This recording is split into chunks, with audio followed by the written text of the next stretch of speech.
What's up, guys? Thanks for tuning into this video. Definitely appreciate it. If you want to go ahead and drop it a like button right now, we'll get this out of the way. Please subscribe. We are almost to 1,500 subscribers as of this moment that I'm recording this, so you can definitely help us out there. But what we're doing today is something a little bit different.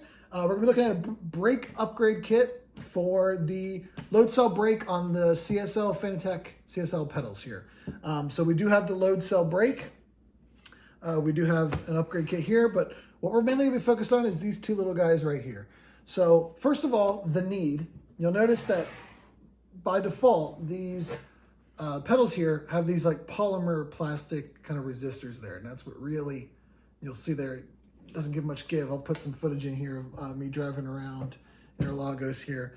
And you'll see how when you really apply pressure to the pedal. Now, so before we get into it too much, let's talk about the difference between a load cell brake and a normal travel-based system. So this is the stock brake, I guess you could say, that comes on with the CSL pedals.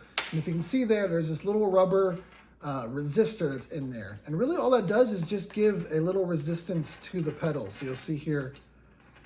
But really what the pedal is basing the input level of how much brake to give is based on travel, the same way it is with the throttle, where it's sensing how much is being applied or how far it's going, and that relates to a percentage of braking.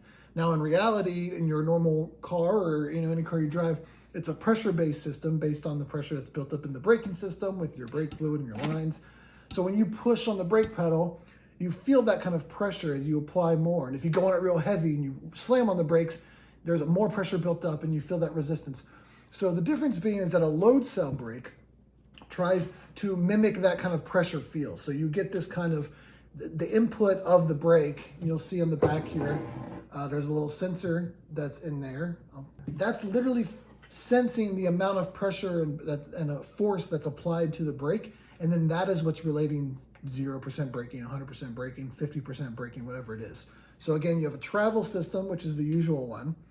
And it's much easier to kind of muscle memory that resistance and that pressure feel so you can get more consistent braking, as opposed to trying to kind of memorize where to put it, like positioning wise, if that makes sense. Obviously you can't look at the brake and you don't get like a throttle response like you do on the throttle to kind of judge that level. So a load cell brake gives you a more accurate feel and a little bit more control. But that being said, there is really no adjustability within the CSL pedal. Now, when you go up to the higher levels, the V2 pedals, the V3, the Club Sport pedals, they come with upgrade kits, or some come even stock on the V2 pedals, where you've got different types of polymers, different levels of it, and you can kind of customize to get that right feel.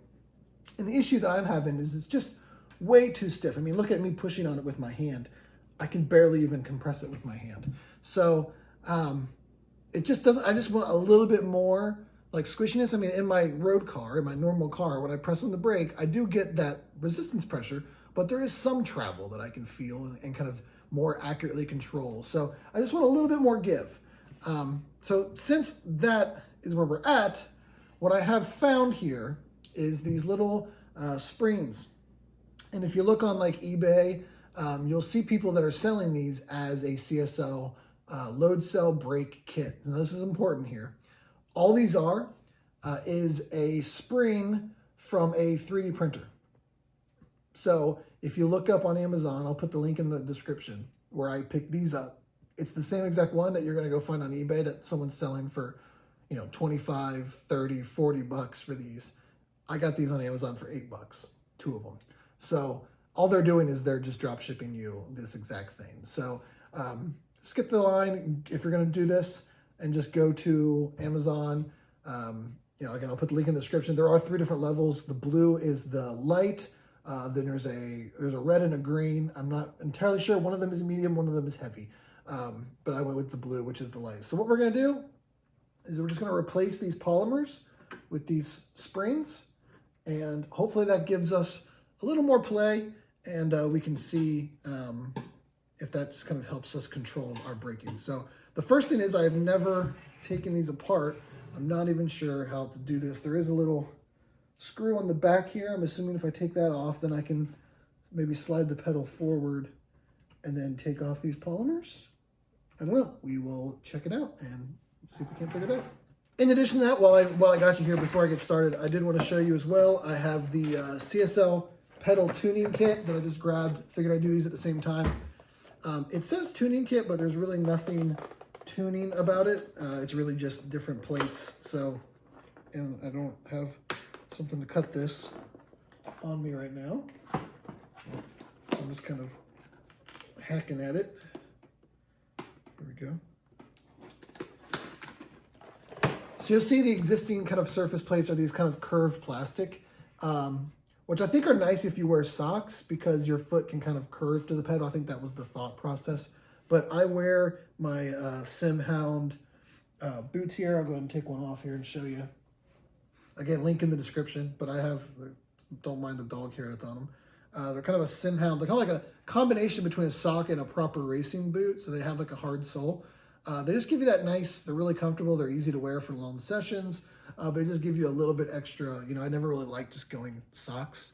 I like to have something. So what I found is that these curves work a little bit better. I just want like that solid placement. So here we go. We got more Fanatec stickers. I have plenty of Fanatec stickers. And then we just have these nice, so you can see they look really cool in the box there. Good old Fanatec. And they're just replacement. So here's one for the throttle that we'll put on. And then we've got one for the brake. And then we do have a third one for this additional pedal. Now, what a lot of people do is you can easily take out this little rubber restrictor that I showed you earlier and then make this the clutch pedal. That way you've got all three pedals, your brake, your clutch, and you move the brake over. I don't really do any sim racing where I use the clutch. I mainly just use the floppy paddles. So I just took that off. But they do give you a third one that you can use for that. And then of course we've got our key, and that's it. That's really all that comes in the tuning kit. It's really just, I don't know why they call it a tuning kit. Hi guys. It's just face plates. Hi. So we'll go ahead and get started and catch up with you guys in a second. Okay, so we got this off. I put my gloves on because I was worried about getting pinched, but I didn't. But one thing I want to touch on that none of the other videos that I saw really worked on is how you actually get it off. There was really no bolts that required.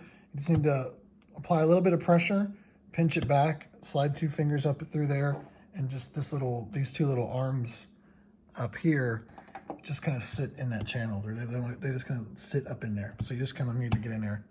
Things are probably going to go flying, so just be aware. You know, these probably come off. They'll go on these ends here. And then you got your washers that'll go on the bottom. So what we're going to do is we're going to take off this bottom washer.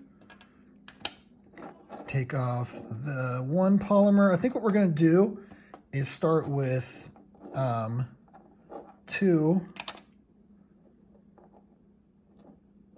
So we go like this, I think. I don't think we're going to be able to use both of them. We're going to slide one on. Go black washer. Is that right? So there we go. Yeah, we will lose 2 of the elastomers and 1 of the little pieces. So there's our bit. I got to put these little end caps back on, and then we're going to slide it just down into place. And there we have it. It is all back in on our brake pedal. So you can see there. And I can already tell that maybe I can give it a little bit more pressure. I mean, it's hard to say without it being bolted up to the plate, but that's what it looks like. And we will see if that feels a little bit better. So yeah, you can see already, I don't even have it bolted to my plate. I just have my foot holding it down. And I've got a lot more. I still get that resistance. I still get that feel. And it's still measuring that pressure. But I can more easily modulate. You'll see I can go 100%, ease off, kind of control that 50. The old way was a lot harder to control for trail braking. You know, when you were giving it 80, when you're giving it 50, when you're giving it 20. So this should be a little bit better for that. So I seem pretty happy with it. Before we bolt it back up though and get it going, we're gonna go ahead and replace these plates. I think these will just give us a little bit more contact. I like them a little bit better. So let's go ahead and get those swapped out before we bolt it back on. I'll go ahead and show you for these. It's really simple. They give you this little tool here, and then you just need to undo these little bolts that sit behind the plate. And on the other side, you'll have this screw.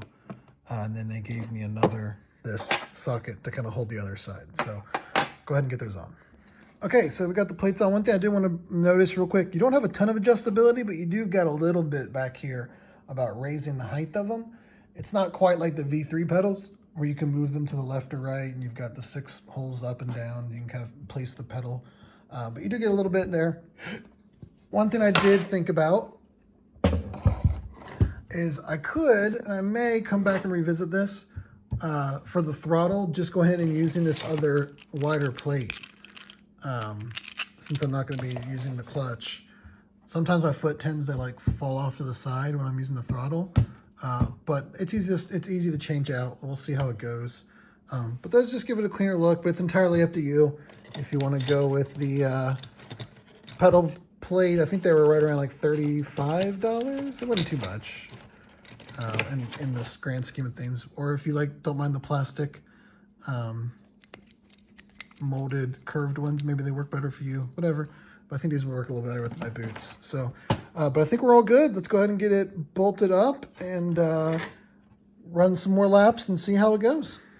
Oh yeah, so I can already tell instantly. What I'm curious about is it too much? Do I max out to 100 too easy? Let's see.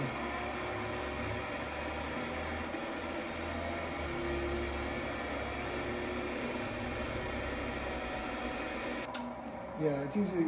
I get much more control over the amount of brake I want to give. I do want to see. Let's go with max speed into heavy braking.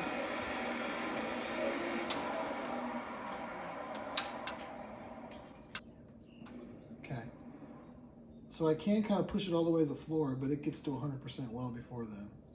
So I don't know, I'd say I'm happy with it. I'm excited to kind of get into a race and see how it goes. I think I need to tighten my pedals down a little more every time I let off. But it's certainly, before, I would get on the pedals so hard sometimes that I would feel like the creaking of the thing in my head, this rest would go back. I don't need to apply that much force anymore, and I can kind of hopefully more control my inputs. So again, if you want to check it out, I'll put the link down in the comments to the springs. Again, just get them from Amazon as the 3D printer spring. Don't go on eBay or whatever and buy someone that's selling you like a upgrade kit for the pedals. They're going to charge you about 25 bucks when they're like an $8 part. So I'll put the link down in the comments. Please like this video. Again, subscribe. I got some exciting other stuff coming out that's going to involve this and NASCAR. Probably this weekend I'll start that. So thanks for tuning in. If you got any questions or anything in the comments about this install, let me know. I was kind of doing it as I was making the video, in true honesty. But I'm pretty happy with it. Excited to give it a go. Thanks for tuning in.